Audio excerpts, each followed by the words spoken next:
everyone, it's me, Aaron, Professor Thorgi, your guide to all things geeky, and I am here today because you guys have been contacting me on Twitter and Tumblr asking me my opinion on a specific trailer that just came out. I am speaking, of course, about the Ghostbusters trailer. This one has kind of been in the news a lot because it's been stirring up a bit of a controversy because there's a lot of people hating on it, and some people are hating on it for all the wrong reasons, but some people have some valid reasons for it, so I wanted to wait. I wanted to hear everybody's side of the argument. I wanted to hear what everybody had to say about it. I watched it a couple of times to form my own opinion, and after looking at it a couple of, oh my god, there's a new Civil War trailer! Start it! Start it! I know we're not perfect.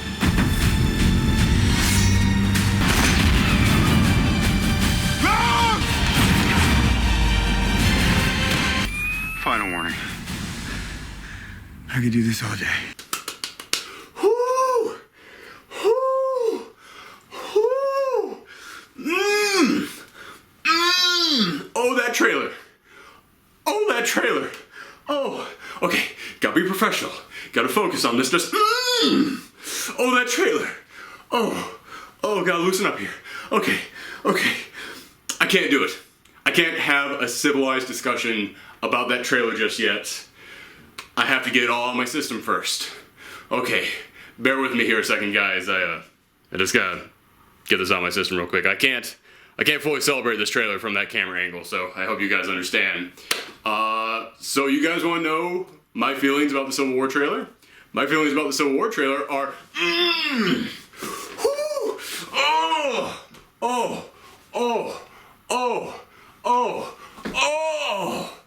that trailer. Oh, that trailer. Oh. Whoo. Oh.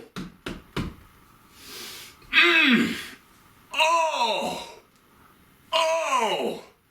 I can't.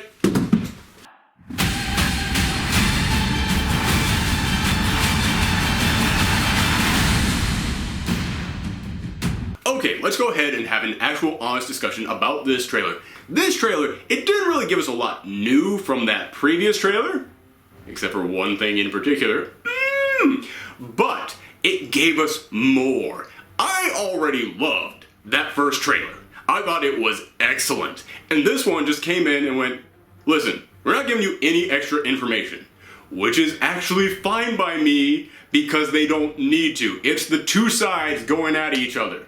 That's all you need to know, okay? That is what will get butts in the seats at the movie theaters.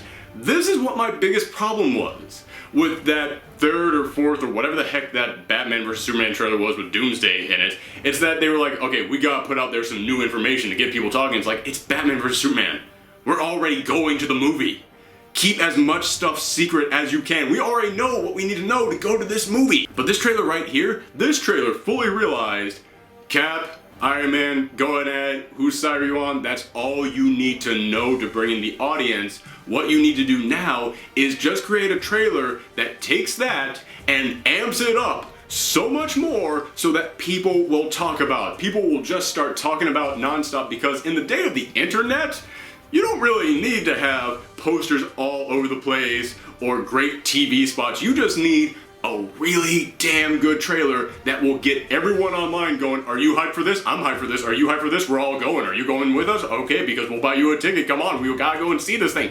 That's what you have to do. That's what this trailer did. But let's talk about a couple of things that we did get that were new in this trailer. We didn't get that much more about the Bucky storyline. In fact, we didn't get anything new about that, but honestly, I'm fine with that because I don't want to know how that's going to be resolved. I don't want to know what's going on with that. I know it has to do with Bucky and Cap and him coming together. That's all I needed to know, so I'm fine with not learning any new Bucky stuff. Although I will say, and this was in the Super Bowl commercial, but I didn't get a chance to say anything about that, I will say, the shot of Bucky actually trying to kill Iron Man, it just shows how far gone this guy still is. He's trying to come back.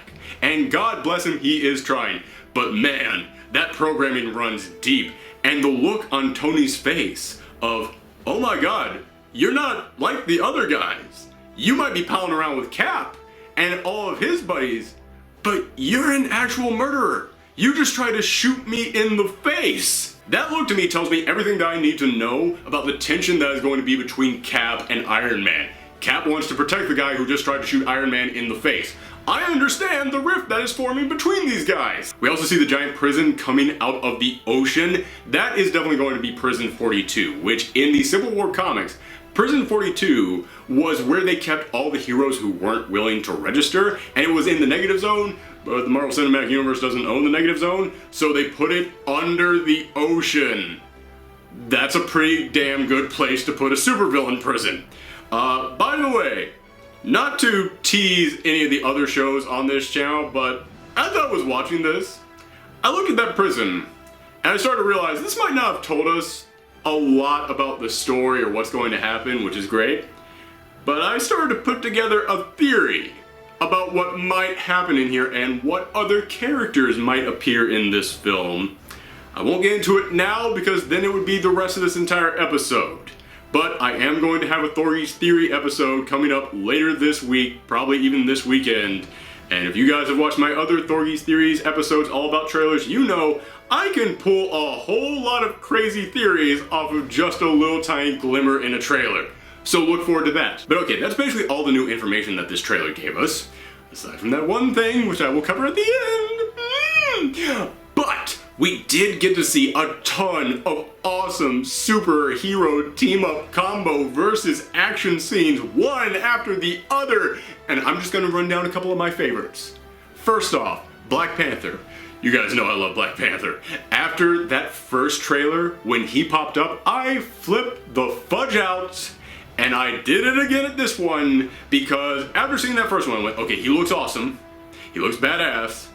But I still have that fear in the back of my mind that the people making this movie might not understand how cool Black Panther is. They might just think, well, you know, he's kind of like Captain America. You know, he's really strong, super athletic, and he dresses like a panther. There is so much more to him than that. This dude has super enhanced speed and reflexes and strength. And when we see him running after the motorcycle, we already saw that. And I was like, oh my god, he's keeping pace with cars. Here we see, no, he's not keeping pace, he's lapping the cars. He catches up to the motorcycle and takes it out. Oh my god, yes. So you guys understand his power set, but do you understand his technology? Do you understand that his suit is as advanced as Iron Man's? It's made of vibranium, the same stuff that Cap's shield is made out of. And there's a shot, it is so quick. I had to go and freeze frame on this moment. But there's that moment where he's fighting Bucky up on the roof, and that helicopter comes around and starts shooting at both of them with these giant turrets. And Bucky runs, and Black Panther just turns around like, what? And it hits him. If you pause it, it's hitting him. The bullets are hitting him, and they're just bouncing off. They understand it's a vibranium suit. Same stuff as Cap's shield. It is so bulletproof. It's not just bulletproof like Kevlar where you take a hit and it's like, oh, I'm okay, but it kind of hurt. No, it is bing, bing, bing, bing, bing, bing, bing, bing, bing, bing, bing. That it. And oh my god, they did that. Next awesome moment. Scarlet Witch with Vision on his knees. Listen, this would mean a whole lot more if we got a couple of other movies with them first where we got to see their relationship develop, because in the comics they actually were married, they were a couple. But still, for anybody out there who is a fan of the comics, that meant something. They are matching these two up on purpose to kind of give that little wink and nod to the comic audience and go like, yeah, we know how this is going to affect you, and it was indeed kind of effective, even if they haven't had that full-on relationship yet in the movies. But my personal favorite badass action moment had to have been when Hawkeye fires the arrows, they split apart, and then there's Ant-Man riding one of the arrows. They did the thing. They did the thing, Julie. They did the thing. For anybody out there who is not a comic fan and you're wondering, what the heck is the thing? Bing! That's the thing. That's one of the most iconic covers in Marvel Comics history. They did it. Ant-Man is going to ride on Hawkeye's arrows. I know it sounds stupid, but out of all the stuff I want to see in this movie, that was on the checklist, and it was high, and they're doing it. And he doesn't just ride it, that shot was awesome, of Ant-Man actually slipping through Iron Man's hands. Oh, that battle is going to be amazing. It's going to be so damn good. But the last thing that I want to bring up, before getting into that other thing, is that moment in which Cap and Iron Man, they're alone and they're talking, and then Iron Man's face turns and he's got that black eye. That black eye that is a brand of betrayal on his face. That look of just how dare you is just the look of you betrayed me. And you kind of feel for Tony in that moment. It's like, yeah, man, I trusted you. Look what you did to me. But this is the big thing from that scene that I want to talk about. It's that every single one of these characters, they get 3 films.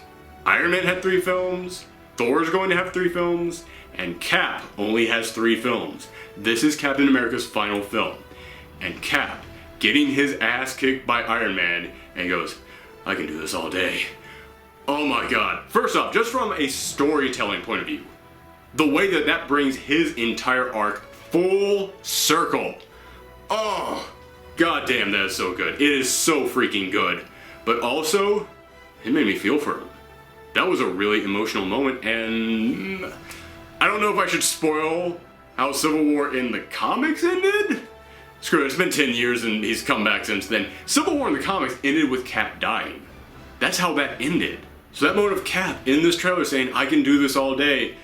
Man, Cap is one of the biggest, strongest guys out there in the Marvel Universe. I know that that should make me look at him like, yeah, you are that strong. You are staying up to Iron Man. You are not going to back down.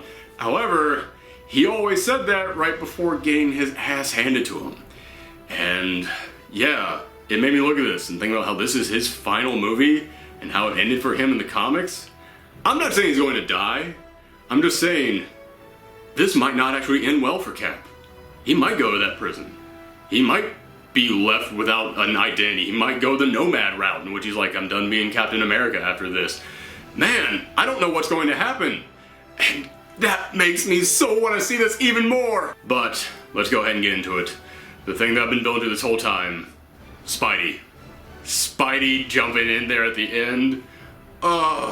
First off, I just want to say, I said this about that Batman v Superman trailer in which Doomsday popped up, but comic book resources. For the love of God, stop spoiling these trailers on your site. I go to your site because it's the only place where I know that I can definitely find these real actual trailers and not some fake joke one that someone put up on YouTube. So it'd be great if you stopped going, hey, this happens in this trailer, I'm going to watch it anyways. I come to you guys to see these things. You already have me there. Stop doing that. Just had to get that off my chest real quick. But anyway, Spidey, popping up there at the end. Spidey is a character who has meant a lot to me over my life. He was the very first superhero who I ever started reading about. I stuck with him for years, and despite the fact that I haven't been that big a fan of his comic over the past couple of years, what he meant as a character, his adventures, his growth and development over the course of his life, and the kind of stuff that he goes through, it still means a lot to me. That character still means something to me on a personal level, and when he popped up here, it did for me. It's only one scene. It's only one tiny moment, one line, but it did to me. Just seeing him there. Not separated off in the Sony Phantom Zone anymore, but actually being here with the rest of the Marvel Universe. That's all I needed to see, man. He could be completely terrible in this film. They could miss the mark again. Don't care. That's all I needed. Just the fact that he is home. He's back, baby. But it's not just that he's there. Listen, I'm a fanboy, but I'm not that much of a fanboy. I can still look at this scene and judge it for what it is, and it was also a great moment. The fact that Iron Man calls him Underoos, for crying out loud. I know that's a little thing. I know Tony gives everybody jokey nicknames, but that's the perfect nickname for Iron Man to give Spidey because it kind of speaks to the fact that, yeah, he's an actual superhero. All these other guys, they're running around there in government-issued Kevlar body armor. Spidey is just out there in his little Underoos costume. It was the perfect nickname to give him.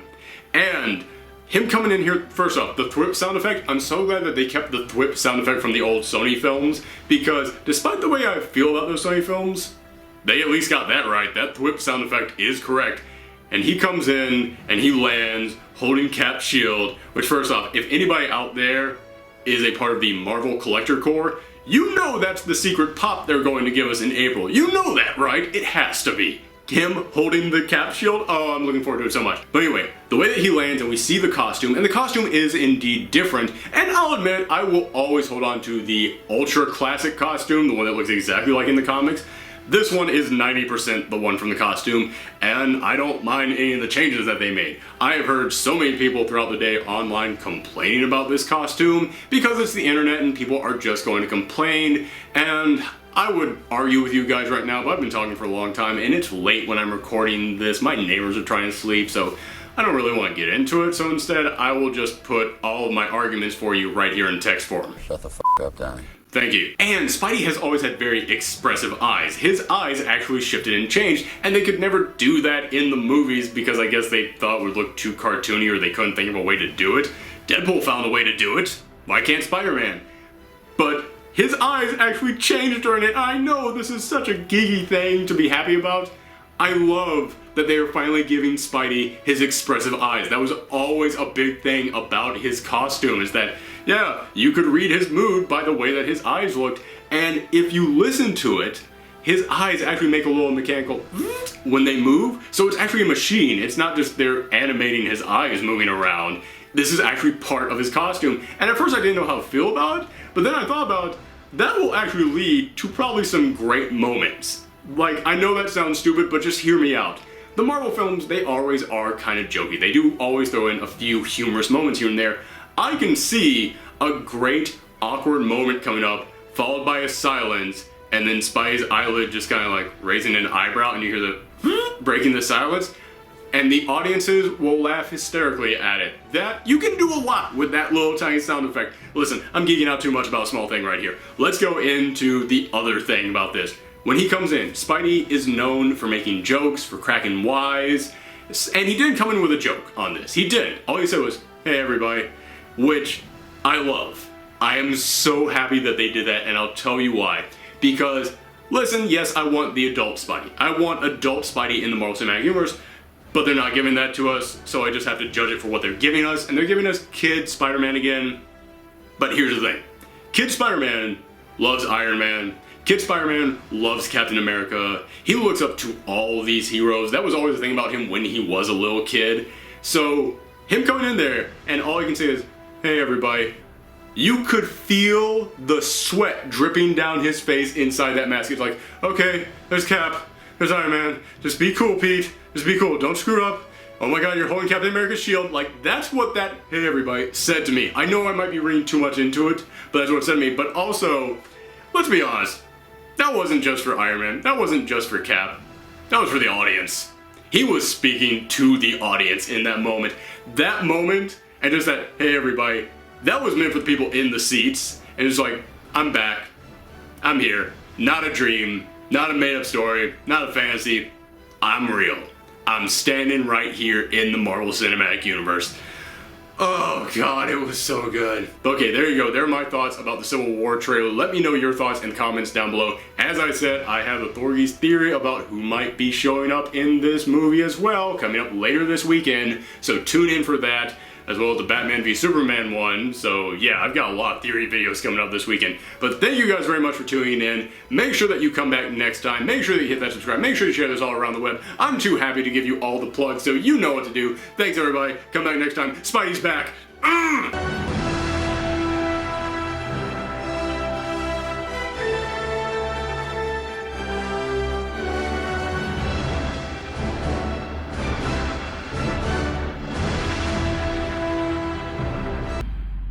Hey everyone.